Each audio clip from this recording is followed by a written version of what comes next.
today. I want you to imagine this for a second. You open your banking app. It's the exact same login, that same blue screen, and the exact same numbers sitting there just like they have for months. It feels like absolutely nothing has changed, right?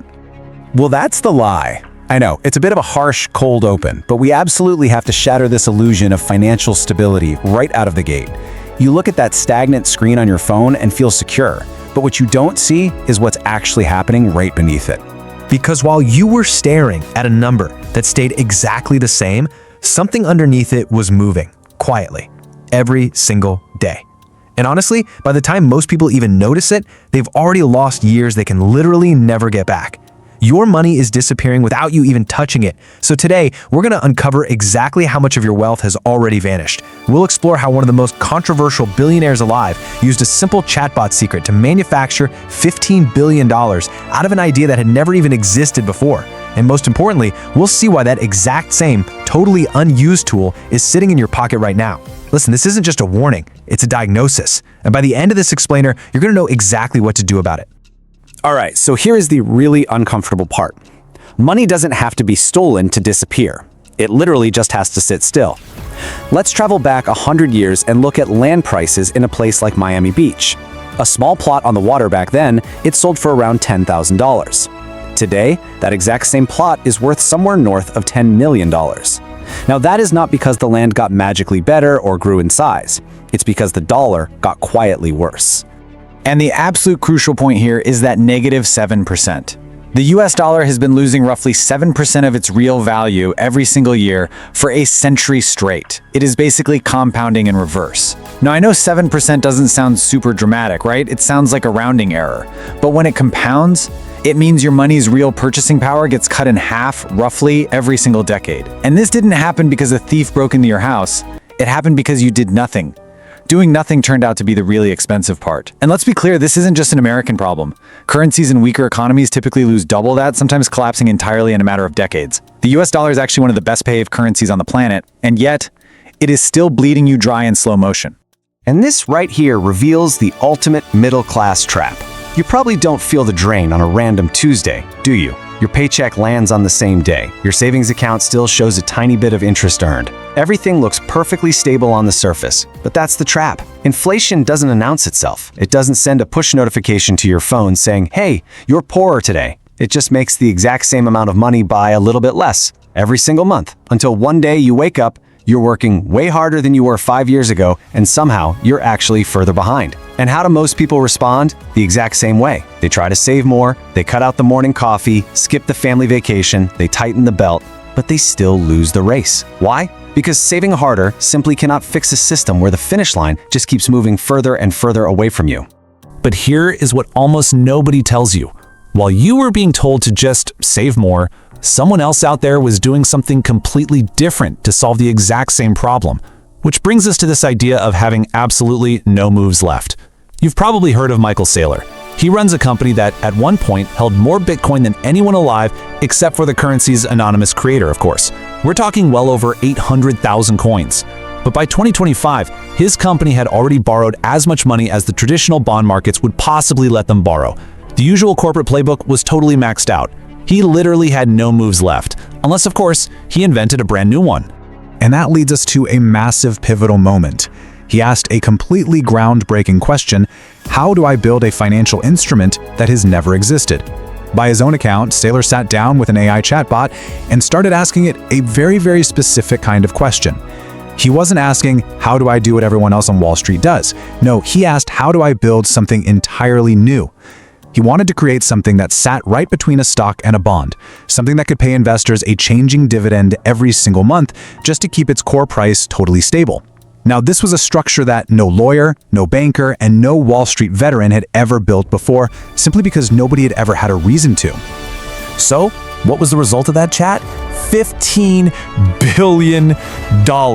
Yeah, you heard that right. He engineered a completely new class of security. It went public, it expanded, and according to him, those combined instruments raised somewhere in the neighborhood of $15 billion in capital. And here is the crazy part. He didn't do it by outworking anyone in the traditional sense. He didn't put in 1,000 hours of manual labor. He did it simply by asking an AI chatbot a question that literally nobody else had thought to ask. But listen, we really have to zoom out and look at the broader, much more serious implications of this tool. Because the gap between disappearing jobs and uninvented ones, that's the part that should actually have you worried. Saylor doesn't just think AI changes how we invest, he thinks it completely changes who gets paid to work at all. Work that used to require a trained lawyer, a senior accountant, or a writer with 20 years of experience, a whole lot of that can now be done by something that never sleeps, never takes a sick day, and never asks for a raise. And he doesn't pretend this is going to be some painless, easy transition either. He freely admits there will be new jobs created, sure, just like accountants and film producers didn't really exist a century ago. But there is going to be real disruption. There will be real unrest, and there will be real people caught right in the middle of that painful gap between the white-collar job that's disappearing today and the brand new job that hasn't even been invented yet. Which brings us to a really urgent realization. We are currently caught right between the 7% tax that's shrinking your money and the massive AI shift that's shrinking your job security. That gap we just talked about, that's exactly where these two massive forces are colliding head-on. Your money is quietly shrinking, your job security is quietly shrinking. And the real tragedy here is that most people are addressing absolutely neither of them, because neither one of these forces sends a loud warning siren. The whole thing happens entirely unseen. Now, I know exactly what your brain is probably doing right now. You're sitting there thinking, well, okay, that's a billionaire with a massive legal team and deep Wall Street relationships. What does any of that have to do with me? Well, here is the massive missed opportunity. Right now, a whopping 98% of households do not pay for an AI subscription. Think about that. The vast majority of people are completely ignoring the exact same category of tool that this guy used to engineer a $15 billion idea. It's literally sitting right there on your phone, mostly untouched. Or maybe you just use it to write mundane emails or settle arguments about 90s movie trivia. So how do we actually empower ourselves here? It's simple. We have to stop asking it what we already know and start solving what is highly specific to us. You do not need 800,000 Bitcoin to use this technology the way he did. You just need a completely different approach. Stop asking the chat window to do what you already know how to do. Start asking it to engineer solutions for what's specific to your unique situation. Ask it about your city, your particular skills, your financial constraints. Throw the very specific problems in your life at it, the ones that nobody else has built a customized solution for yet. But hey, before you rush out there to copy his exact playbook, we need to take a measured, cautionary moment. Saylor is not a neutral narrator, not by a long shot. He owns roughly 4% of all the Bitcoin that will ever exist in the entire world. So when he forecasts that the price will just magically keep climbing 20 to 30% every year for the next 2 decades, you have to understand that it's absolutely not a guaranteed risk-free playbook. It is a very loud forecast from someone whose company's entire survival depends on people believing it. Now, has he been right for years? Yes, absolutely. But that doesn't make next year risk-free. And more importantly, it doesn't make his specific chosen asset the actual point of this analysis. Because the true lesson, it's buried just underneath all that. The big takeaway from the source material isn't to just blindly go out and buy whatever asset he happens to be buying. The real lesson is to calmly understand the underlying mechanics of the tool he used to build his winning strategy. It's all about the methodology. It's about having the willingness to ask entirely unprecedented questions. If you look at it historically, every single generation gets handed one major tool that looks totally unremarkable at first. Maybe it's initially just used for writing grocery lists, right? Until, in hindsight, we realize it changed the whole game.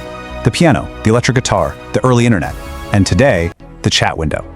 The wealthy don't have some secret vault of knowledge that the rest of us can't access anymore. For literally the first time in history, the exact tool used to engineer billion-dollar ideas costs less than your monthly streaming subscription. The gap today isn't about whether or not you have access to the tool. It's entirely about the quality of the questions you're willing to ask it. So as we wrap up this explainer, let's quickly summarize the 3 distinct realities that we all just have to accept. Number 1, money loses its value when it sits still, even when the actual number on your screen looks exactly the same. Number 2, the biggest financial moves in history didn't come from simply working harder. They came from brand new questions. They came from someone asking something nobody else thought to ask. And number 3, the tool for asking that million or billion-dollar question is already sitting right there in your pocket, and almost nobody is using it to its full potential.